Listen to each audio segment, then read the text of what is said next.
मित्रता जीवन में प्यारे क्या सिखाती है। यदि आपका दुख है तो अपना दुख जो भूल जावे, यदि सामने मित्र खड़ा है और मित्र का दुख याद आ जावे प्यारे, इसी का नाम मित्रता है। लेकिन आज की मित्रता में बहुत बड़ा स्वार्थ हो गया। आज मित्रता में स्वार्थ हो गया, और जबकि दोनों मित्रों के बीच में प्यारे कभी स्वार्थ नहीं होना चाहिए। आपने श्रीमद् भागवत में कई बार सुदामा चरित्र सुना होगा। मैं आपसे पूछना चाहता हूं प्यारे, सुदामा क्या प्रारंभ से गरीब थे? सुदामा की गरीबी का कारण क्या था?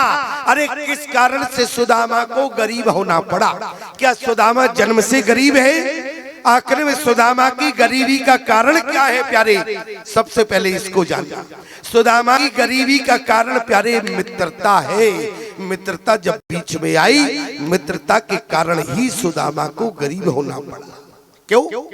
जिस समय सुदामा और भगवान कन्हैया एक गुरुकुल में पढ़ते थे प्यारे, और गुरुकुल में विद्यार्थियों की ड्यूटी होती है कि आज तुम्हें लकड़ी जंगल में काटने जाना है, आज तुम्हारी यहाँ ड्यूटी है, आज रसोई में ड्यूटी है। एक दिन क्या हुआ, बोले भगवान कन्हैया और सुदामा की ड्यूटी जंगल में लकड़ी काटने की लगी, और उसी समय गुरु माता ने कहा कि सुदामा घर में कुछ अभी बना नहीं है, जंगल में लकड़ी काटते समय विलंब हो जाएगा। एक काम करो, ये भुने हुए चने ले जाओ और उन भुने हुए चनों को कपड़े में बांध कर दिया। जाने में विलंब था, सुदामा ने चनों को वहीं रख दिया। इतने में दुर्वासा ऋषि का आना हुआ। दुर्वासा ऋषि ने कहा भिक्षाम देहि। वहां पर मैया ने कहा कि दुर्वासा ऋषि से अभी घर में कुछ बना नहीं है। दुर्वासा ऋषि ने आंख बंद किया। दुर्वासा ऋषि बड़े क्रोधी है। दुर्वासा ऋषि ने श्राप दे दिया। क्या देखा? बोले कपड़े में बंधे हुए चने रखे हैं। दुर्वासा ऋषि ने कहा जो इन चनों को खाएगा पूरे जीवन निर्धन रहेगा। ये दुर्वासा ऋषि का श्राप था।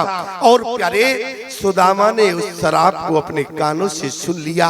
जंगल में लकड़ी काटने गए, भगवान से दूरी बनाने लगे। भगवान तो भगवान है, सब समझ गए। आज भगवान एक वृक्ष के नीचे लेटने का नाटक करने लगे, और सुदामा ने देखा कि भगवान सो गए। उसी समय सुदामा चने को खाने लगा। भगवान ने कहा कि सुदामा लगता है कि तुम कुछ खा रहे हो। सुदामा ने कहा कि प्रभु मैं कुछ नहीं खा रहा, लेकिन सर्दी बहुत है इसलिए हमारे दांत किटकिटा रहे हैं। याद रखना, लोगों ने कहा कि सुदामा तुमने भगवान से झूठ बोल दिया। अरे निर्गुण निराकार ब्रह्म तुम्हें साकार रूप में प्राप्त हुआ, और आज तुमने परमात्मा से झूठ बोल दिया। जरा विचार करो सुदामा। सुदामा कहने लगा मुझे विचार करने की जरूरत नहीं है। अरे दुनिया के लोगों तुम ही विचार करो।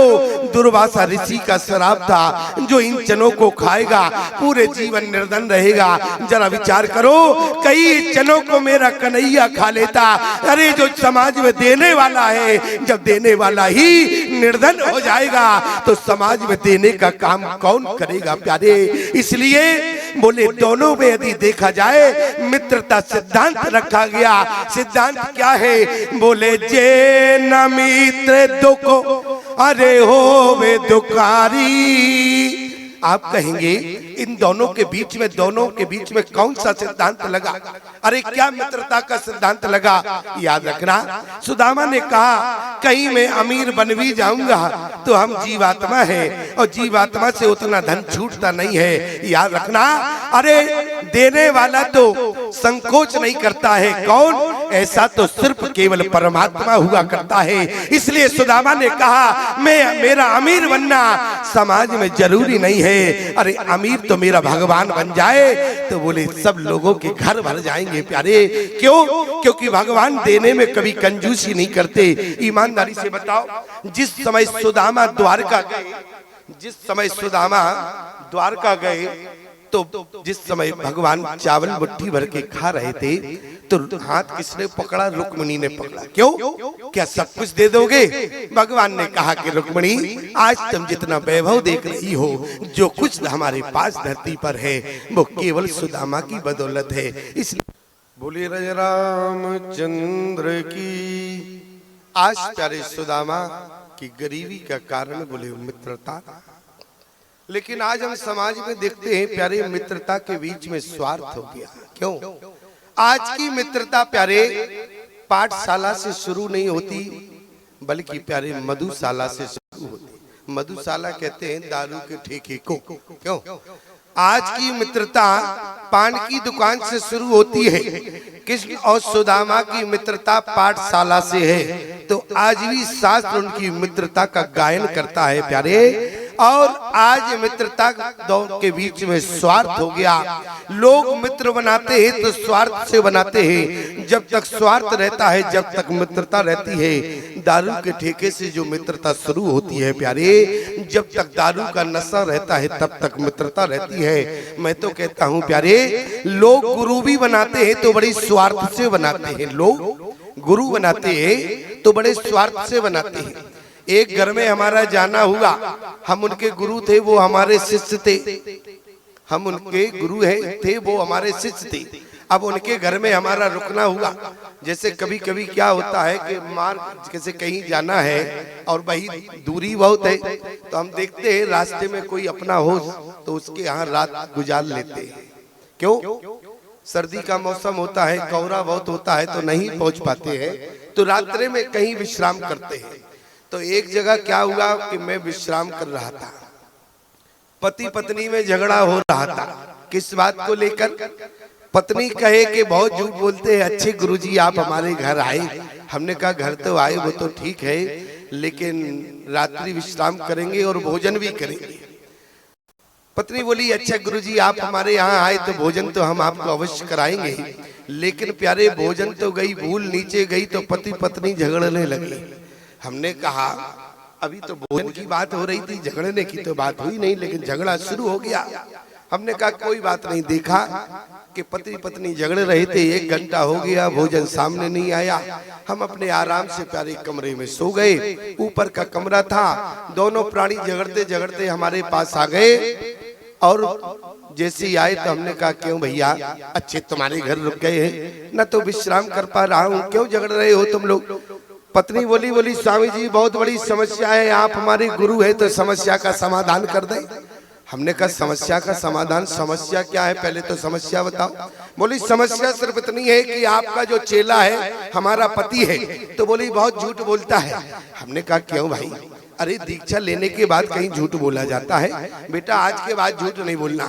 बोले स्वामी जी हम क्यों झूठ बोलते हैं? अरे ये सबसे ज्यादा झूठ बोलती है। दोनों का झगड़ा हमने शांत कराया। हमने कहा आज के बाद झूठ नहीं बोलना, न तुम झूठ बोलना न तुम झूठ बोलना। पत्नी बोली ऐसे विश्वास नहीं होगा। हमने कहा तो कैसे विश्वास होगा? अरे जब हमने समझा दिया है, अब उसने मान लिया तो विश्वास हो गया। पत्नी ने कहा लेकिन मुझे ऐसे विश्वास नहीं होगा। तो हमने कहा कैसे विश्वास होगा? बोले आपकी सौगंध खा जावे तो तुरंत विश्वास हो जाएगा। हमने कहा हमारी क्यों खा जाए, तुम्हारी खा जाए तो? क्यों हमारी सौगंध क्यों खावे? लोग गुरु स्वार्थ से बनाते हैं, ध्यान देना। हमने कहा गुरु तुमने क्या स्वार्थ से बनाया है? इसीलिए गुरु बनाया था कि गुरु की सौगंध खावे। याद रखना प्यारे, विश्वास हो या ना हो, लेकिन कभी किसी की सौगंध नहीं खाना चाहिए। हमने कहा हमारी क्यों खावे? तुम्हारी खा जाए, तुम्हारे बच्चों की खावे, तुम्हारे परिवार की खावे, तुम्हारे खानदान भर की सौगंध।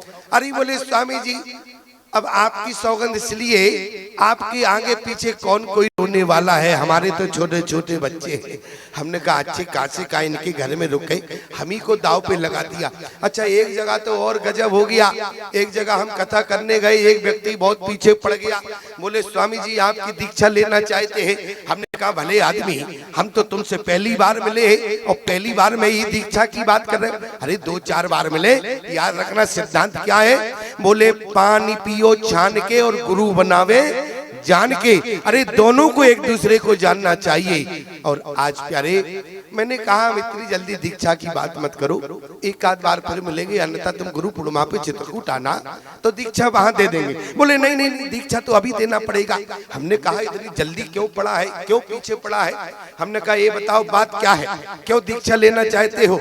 अरे बोले स्वामी जी हमारे गाँव में गुंडे बहुत है।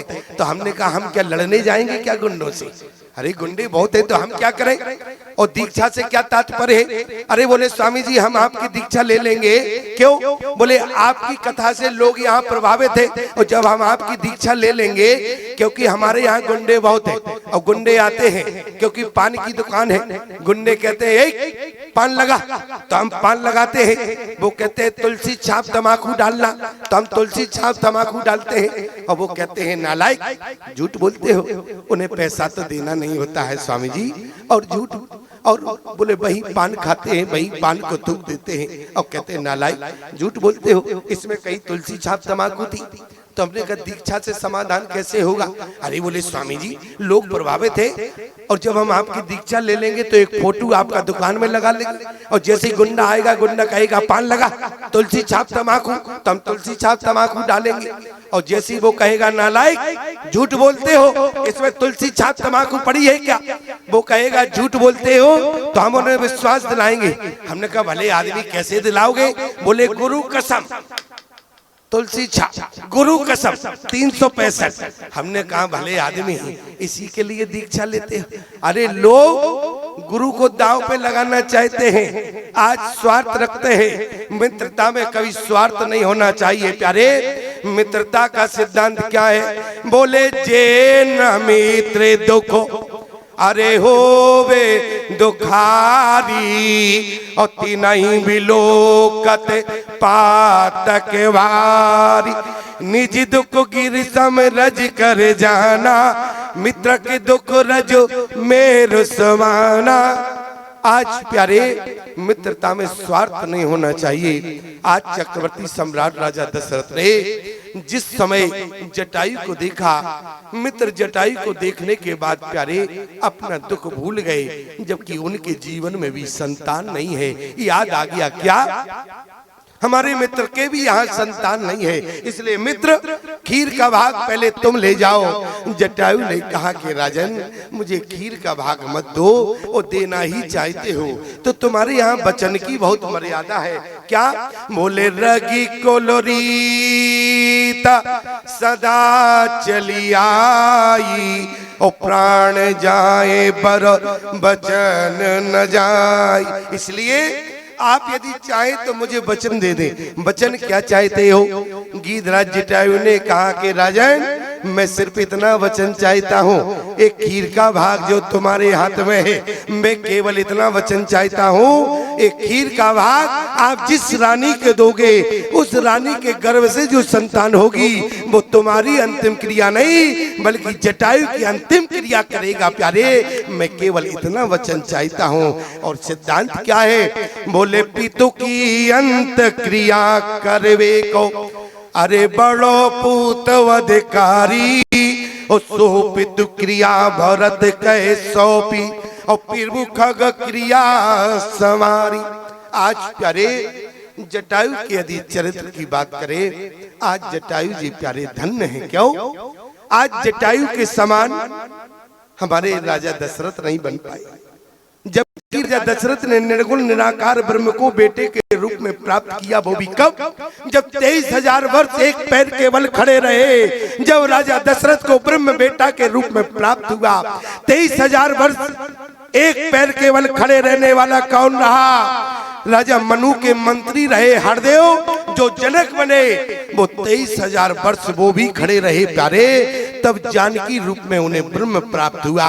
ध्यान देना, 23,000 तप करने वाले मनु रहे और 23,000 वर्ष तक तप करने वाले राजा मनु के मंत्री हरदेव जी रहे प्यारे। दोनों ने 23,000 वर्ष तक एक पैर के बल खड़े रहे प्यारे। लोग कहते हैं, याद रखना, लोग कहते हैं कि इतने दिनों से हम मंत्र पर जाप कर रहे हैं, हनुमान चालीसा पढ़ रहे हैं, आपने जो मंत्र दिया इतने दिनों से कर रहे हैं, लेकिन मंत्र का फल नहीं मिला। कभी आपने रामचरितमानस के सिद्धांत को पढ़ा है? मंत्र फल कब देता है? बोले करे आहार साक पलकंदा, इसके बाद सुमुरय ब्रह्म सच्चिदानंदा। आपने यदि आहार की जगह आहारा करना प्रारंभ कर दिया तो मंत्र फल नहीं देगा। कितने भी दिन आप हनुमान चालीसा पढ़ना प्यारे, फल आपको एक रत्ती नहीं मिलेगा। क्यों?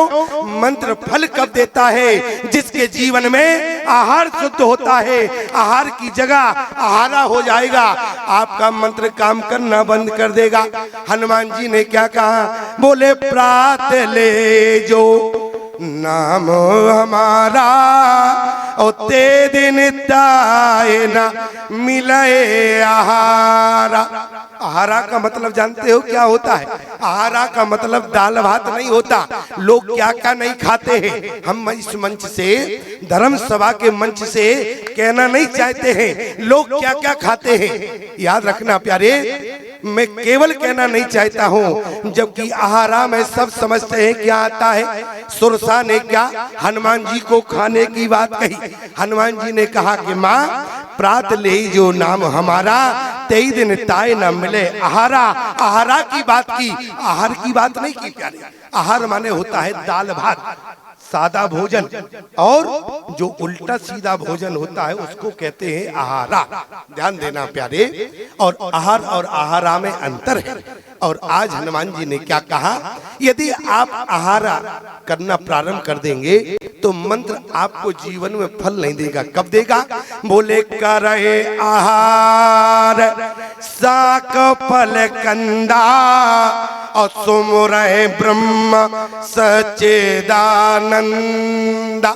यदि मंत्र के अनुरूप आपका आहार होगा तो मैं गारंटी देता हूं प्यारे, आपके जीवन में बिहार भी आपके अनुकूल होगा। आपका आहार गड़बड़ हुआ तो बिहार बिगड़ जाएगा प्यारे। बिहार का मतलब है वो व्यवहार नहीं कि समाज में व्यवहार बिगड़ जाएगा। ठीक है? परमात्मा के प्रति जो आपका नेह और प्रेम स्नेह है वो केवल आपके आहार पर निर्भर करता है प्यारे। इसलिए आहार पर भी बहुत ध्यान देना। आहारा का मैं बार बार यही कहूंगा, मैं कहना नहीं चाहता हूं। एक जगह क्या हुआ, हम चाय पी रहे थे, बगल में टेबल लगी हुई थी। दो व्यक्ति आए, बहुत जल्दी जल्दी होटल था, बोले चाय बनाओ चाय बनाओ चाय बनाओ, जल्दी चाय लाओ। और जैसे ही चाय चाय चाय चाय चिल्ला रहे थे और जल्दी से क्या हुआ, बोले होटल वाला चाय बना रहा था, जल्दी से चाय बनाई तो क्या हुआ, चाय तो अच्छी बनाई लेकिन जैसे ही चाय देने लगा रास्ते में मक्खी कब गिर गई उसने देखा ही नहीं। और जैसे ही मक्खी गिरी तो जैसे ही रख दिया, बोले क्यों चाय कितने की है? बोले 10 रुपए की है। अच्छा रखो। और जैसे ही चाय रखी, चाय पीने लगा तो देखा कि मक्खी पड़ी थी। उसने दुकानदार से कहा, होटल वाले से बोला, बोले क्यों? बोले देखो इसमें मक्खी पड़ी है। बोले तुम्हारा दिमाग खराब हो गया, 10 रुपए में क्या हाथी घोड़े डाल कर देंगे क्या तुम? याद रखना प्यारे, मेरा कहने का मतलब क्या है? आहार और आहारा समझ गए? मतलब क्या है? बोले करें आहार साक फल कंदा सुमरहे ब्रह्म सच्चिदानंदा। आपके जीवन में आहार होना चाहिए प्यारी, तो आपका बिहार भी अच्छा होगा। आहार बिगड़ जाएगा, जरा ध्यान देना। बोले की दे अदम खग आम से भोगी और गति दीनी जो जाचत जोगी। गीधराज जटायु, ऐसा मत समझना कि हमारे गीधराज जटायु सात्विक प्रवृत्ति के थे। क्यों? भगवान को पाने के बाद उनके अंदर सात्विक प्रवृत्ति आ गई। ये लिखा है समस्त जाति के लिए। क्या?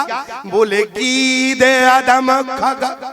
गीध की जाति जो है अदम खग आमिष होगी, लेकिन इसके बाद भी प्यारे उस गीधराज की जाति की जटायु, उस जाति में एक जटायु हमारे ऐसे निकले जिनको प्यारी गति दीनी जो जाचत जोगी, कि किस कारण से गति, ऐसी गति जटायु को मिली प्यारे।